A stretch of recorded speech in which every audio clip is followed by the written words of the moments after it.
We're the Buns. I'm Erin. This is Nate. Wednesday, March 27th. 2024. Hi everybody, look what we found today. Hi, how are you? We're here today at Bun's Backyard Farm. We got into some morel mushrooms this morning. It was a good day already, so no matter how the rest of the day goes, it will be a good day because of this right here. Okay, so how long have we been hunting for mushrooms? Well, let's see, when did we get into it? About 2008. 2008. So we've been hunting them for a little while. 2008, we would hunt around Lawrence, Kansas. We would find like 5 or 10 out in the woods, and at that time we thought, man, we Struck found a it bunch. rich. Yeah, we hit the jackpot.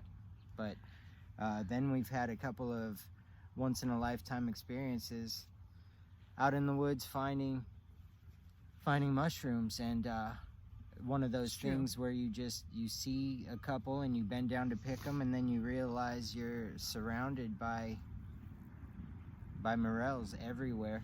That has only happened like a couple times in our hunting career though, that we've been like, oh my god, we're surrounded by them. Usually it's like one every, I mean, we've had some good spots, but you know what I'm saying, where you're like, oh. Usually when you walk through the woods, you'll see one here or there, and you'll walk for 5 or 10 minutes and then maybe find another one. Every once in a while you get into a spot where they're just super thick, and everywhere you look you find mushrooms.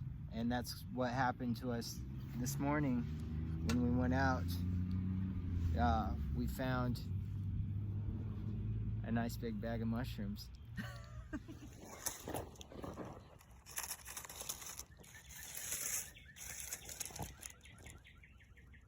Yeah, see, that's what I'm talking about. How long have we been here, you think? 10 minutes. Wow.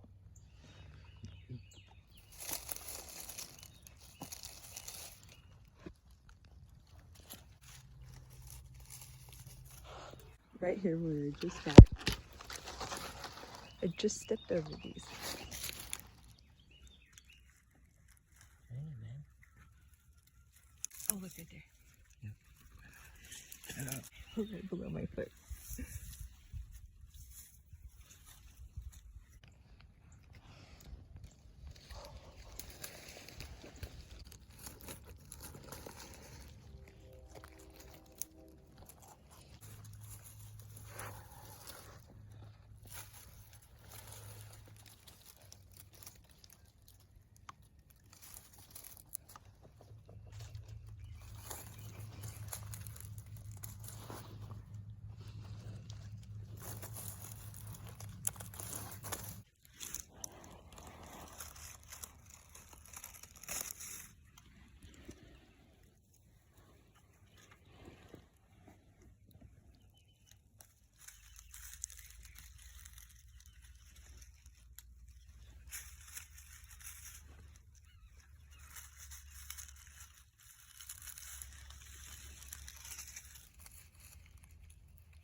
They're completely hollow. If you find any that look like this but they're solid, those are False morels.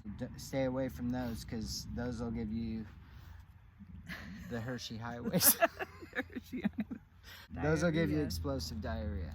Yes, don't eat those. So these are considered kind of a delicacy because they're very elusive. They're hard to find. You can make them all different ways. Most people just fry them up. They batter them and fry them, soak them in water, and then rinse them real well. We usually cut them in half. And then just the dampness of them, you can makes the flour stick to them when you roll them in the flour. So make a good flour dredge.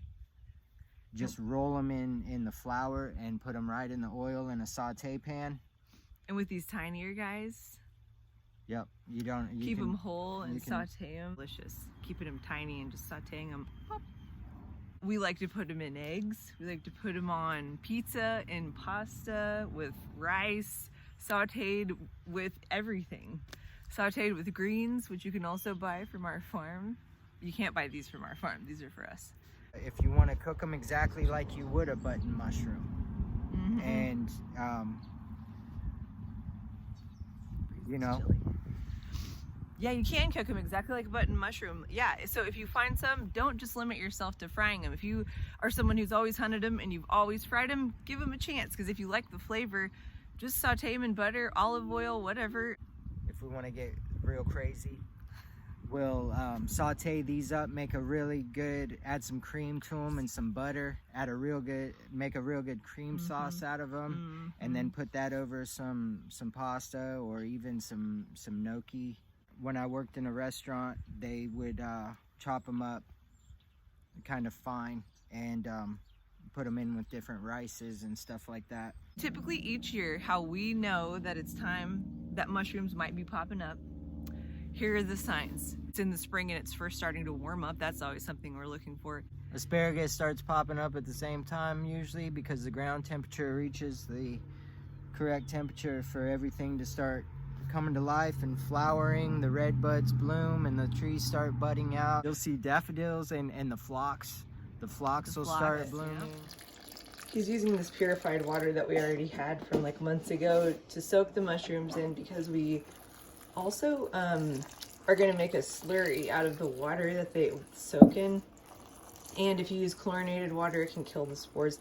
We've never successfully, like, we've made a slurry before, but we used tap water, so we think that that's why it wasn't successful. It's because we used tap water. So that's why we're using this filtered water that we happen to have. See what happens this year. I'm gonna try it again. And just pat them down in there. Just pat them down.